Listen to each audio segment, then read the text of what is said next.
साथ संगत जी, प्रेम से कहना धन निरंकार। आज हम संत निरंकारी मिशन के 5 प्रणों के बारे में चर्चा करेंगे। पहला प्रण कुछ इस प्रकार है। तन मन धन ईश्वर की देन है, इन्हें ईश्वर की देन ही मानना है और इनका अवमान नहीं करना है। साथ संगत जी, सतगुरु बाबा जी ने हमको पहले प्रण के माध्यम से यह समझाया है कि चाहे कितना भी दुनिया के सुख मिल जाएं, पर इनका हमें अवमान नहीं करना चाहिए। निरंकारी राजमाता ने कुछ अपने शब्दों में कुछ यूँ बयां किया है। सुख सारे दुनिया के पादे मेरी झोली बिच, फिर भी मिलाए रख संतों दी टोली बिच, ताकि दुनियावी सुखों से हमें अवमान ना आ सके।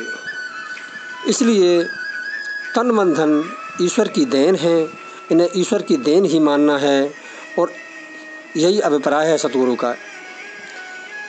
दूसरा प्रण कुछ इस प्रकार है कि अपने जात पात वर्ण तथा धर्म आदि का अवमान नहीं करना है।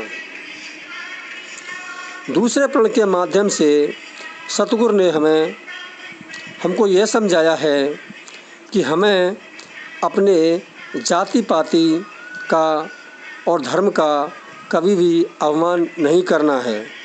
चाहे हम किसी भी जाति से हों या किसी भी धर्म से जुड़े हों, और निरंकार को अंग संग देखकर दास भावना को मन में बसाकर संसार में विचरण करना चाहिए।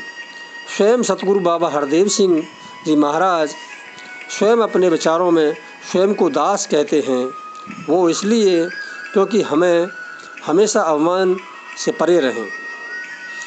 इसीलिए दूसरे प्रण के माध्यम से अपने जात पात वर्ण तथा धर्म का अवमान नहीं करना है।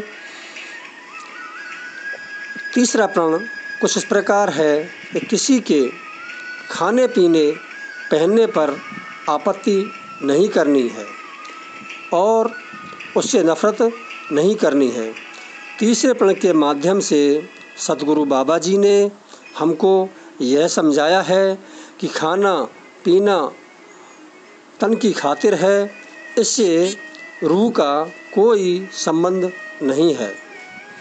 जो तेरे मन को भाए वो खा पी, पर हमको उपदेशक बनकर जग में कोई रार नहीं बढ़ानी चाहिए। और किसी के कपड़े पहनने पर कहा है कि तेरा क्या नुकसान है करते धोती कच्छा या सलवार।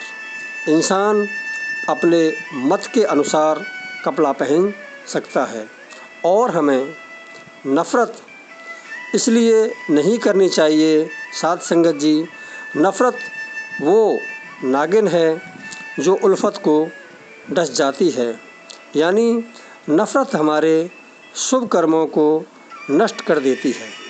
इसलिए हमें नफ़रत नहीं करनी चाहिए। इसलिए तीसरे प्रण के माध्यम से किसी के खाने पीने पहनने पर आपत्ति नहीं करनी और ना ही उससे हमें नफ़रत करनी है। साथ संगत जी, चौथा प्रण कुछ इस प्रकार है कि गृहस्थ में रहना है और कोई वेशधारी साधु संत फकीर बनकर समाज में बोझ नहीं बनना है। चौथे प्रण के माध्यम से सतगुरु बाबा जी ने हमको यह समझाया है कि हमें घर त्याग कर वेशधारी साधु संत फकीर बनकर जीवन नहीं गुजारना है, बल्कि गृहस्थ में यानी अपने परिवार में रहकर ही अपने परिवार की जिम्मेदारी उठाकर निरंकारी परमात्मा की भक्ति अपने परिवार में ही करनी है। परिवार त्याग कर अपनी जिम्मेदारी से भागना नहीं है। सतगुरु बाबा जी ने इसीलिए चौथे प्रण के अंदर ये कहा है कि गृहस्थ में रहना है और कोई वेश दारू साधु संत फकीर बनकर समाज पर बोझ नहीं बनना है। साथ संगत जी, 5वां प्रण कुछ इस प्रकार है कि सद्गुरु द्वारा प्रदान किया गया ब्रह्म ज्ञान सतगुरु की आज्ञा के बिना किसी पर नहीं खोलना है। 5वें प्रण के माध्यम से सतगुरु ने हमको यह समझाया है ताकि हम हमेशा गुरु की आज्ञा को मानकर उसका उल्लंघन ना करें और गुरु की रहमत के पात्र हमेशा बने रहें। साथ संगत जी, प्यार से कहना धन निरंकार।